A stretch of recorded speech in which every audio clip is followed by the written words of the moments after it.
Beerreviews.com. We've got a beer review tonight about, or rather with, a beer and a brewery I know very, very little about. It's from the Devil's Backbone Brewing Company. This is their Striped Bass Pale Ale. It's got a really cool story behind it. These guys are out of Lexington, Virginia.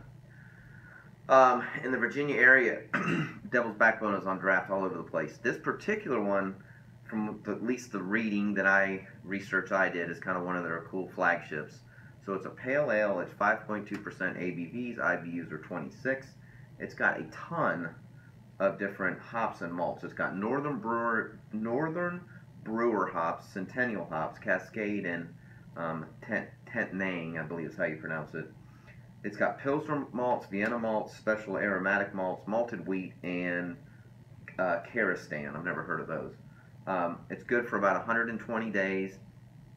They do timestamp it on the bottom here. It's got a really cool label. Hopefully, I know the lighting's not great, but it's pretty neat.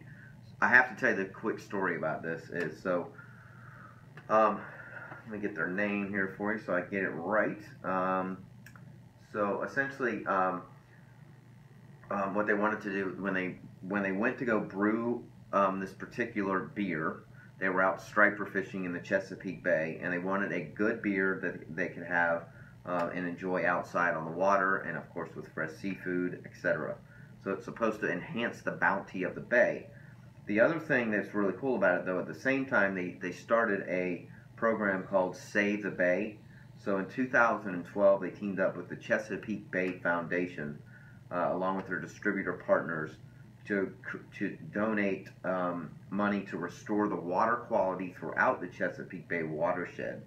So it says, join us by saving the bay, one can at a time. So here's a little QR code that you can get on this. That's pretty cool. So anyway, let's try the beer. I've never had this. I have no clue what it tastes like. Quite honestly, I bought it because I thought the can label was cool. So there you have it. But after reading the story, something you can drink out on the water, kind of, it's only 5.2%. So this is borderline for me what I call a session. So it's got a really nice golden color to it, quite a bit ahead actually for 5.2%. Very orangish, very filtered, nothing floating around. Looks great, smells. Definitely smells very German style malts. Kind of that breadiness to it, that kind of wheat-ish kind of, I call it the wet paper towel.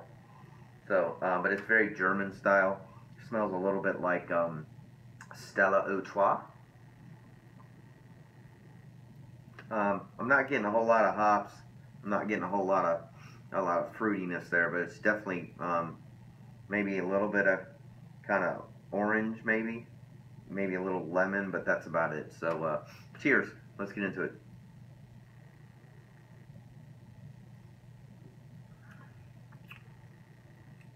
Alright, very light, very crisp.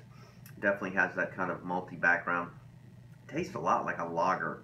It's got a lot of the lager characteristics, a little bit kind of a, I hate to use the word boring, but it definitely doesn't have anything that explodes in terms of like fruits or pine or anything like that. Now granted, it's a pale ale, not an IPA, so it shouldn't get too wild on you, but it's definitely on the maltier side of a pale ale.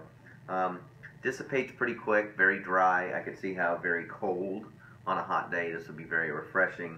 It's very German-esque though, so I mean, it's kind of one of those things where I would maybe reserve this for kind of just, I don't know, I don't would say special occasions, but if you want a beer that's not fruity, not piney, it's got a lot of that malt backbone to it.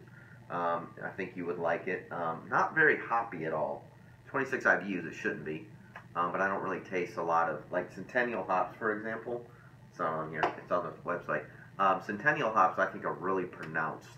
So I think they're being kind of a little bit more overshadowed with some of the other ones. So it's not that exciting. I would probably maybe buy this again. We rate our beers between 1 and 5. I would probably give this about a 2.5.